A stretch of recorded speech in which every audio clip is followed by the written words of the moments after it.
Deputy Governor of Edo State, Your Excellency, the First Lady, Your Excellency, the wife of the Deputy Governor, My Lordship, Chief Judge, the Secretary to the Government of Edo State, Head of Service, Chief of Staff, I acknowledge in the audience this morning a very distinguished array of Edo's sons and daughters who have come from all over the world to celebrate this very unique third anniversary of our EdoBEST, Edo Basic Education Sector Transformation Program. This is, as far as we are concerned, one of our greatest achievements as a government. So much has been said already about the accomplishments we have achieved in 3 years, trying to lay the foundations for the future.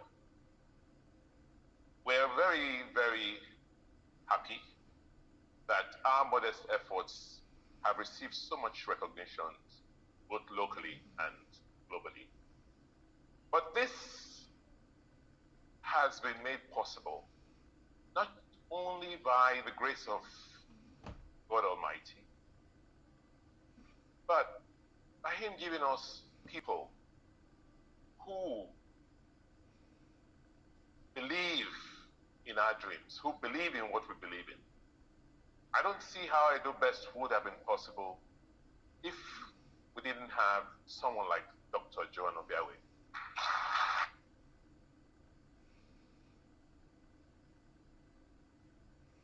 And our numerous colleagues on the board of SUBEB, particularly the education administrators at the local government level and the teachers.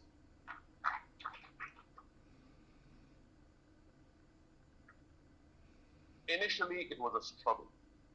Emptying out SUBEB and then rehiring staff from SUBEB was almost an impossible task. But we had a pillar. And that pillar for us were our technology partners, Bridge International.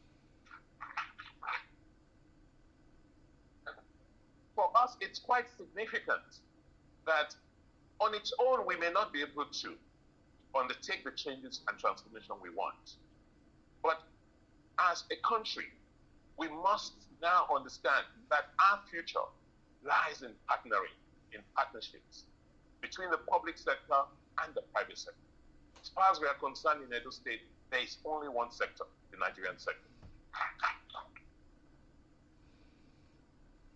And so what we are here to do this morning is to say, what next? You saw those children, they asked, now you have done this for us.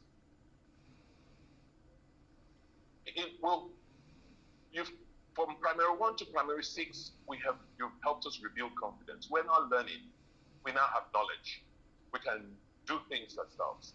What happens beyond primary 6? What does the future hold for us? And so today, we are going to be unveiling the next phase. And it is going to be about EdoBEST 2.0.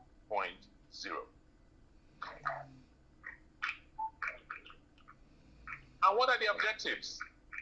First, we have made progress, but we're not where we want to be. We need to accelerate. We don't have time. Our kids are now learning better. They're about 70% of their colleagues in Europe and Asia. So the learning outcomes we're seeing is 70% of where their colleagues, colleagues are globally. They are far from where their colleagues in Nigeria are, but that's not the standard. We want to be at 100%.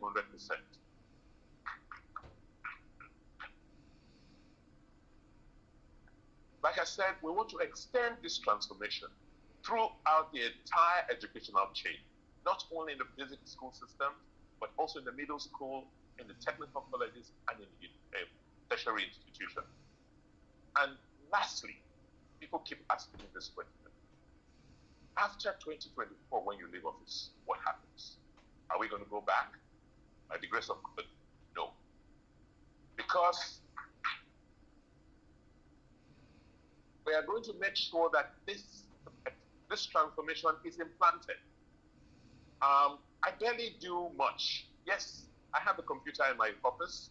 I can see from my desk which teacher is in school, or which teacher has come late, or which teacher hasn't completed their lesson notes, but they can see.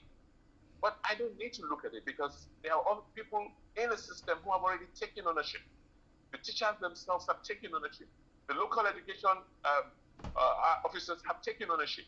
So as long as we continue to get our people to take ownership for our future, it will not disappear. It will last.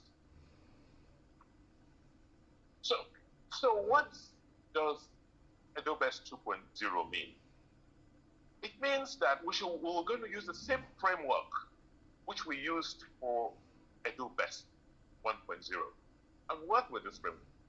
First, key to it all is governance. And like Shabam of the World Bank said, leadership.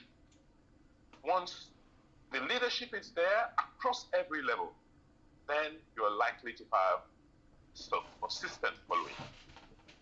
We are the same sort of leadership we used in restructuring and leading SUBEB.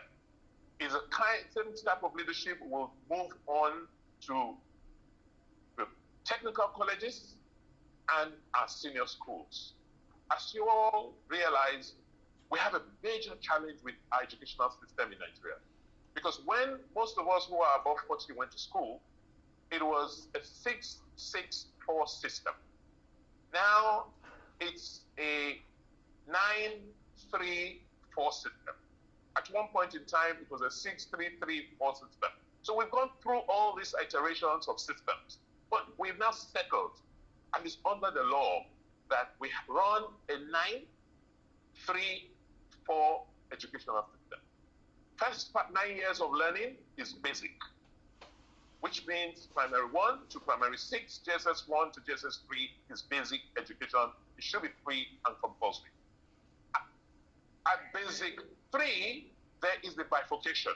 You either go the technical line or you go the academic line, the secondary line. But we have not structurally changed the physical environment in which this sort of learning has to occur. So that needs to happen. And then the tertiary education schools need to be prepared differently. I will come back to that. So for us, we're going to extend governance through the same level of governance through every tier.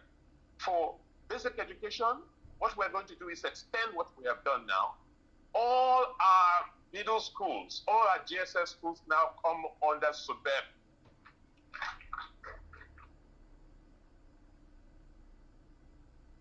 So kids, don't worry.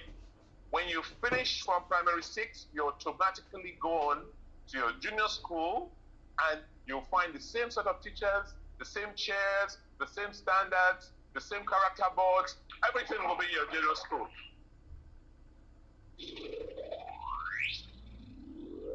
We will extend the educational management system which we currently use so that we can track the performance of our teachers, we can track the performance of our education.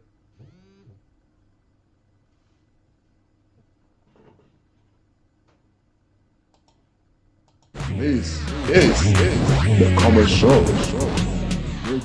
The commercial with Comrade Lante Oriake, live on Facebook and YouTube.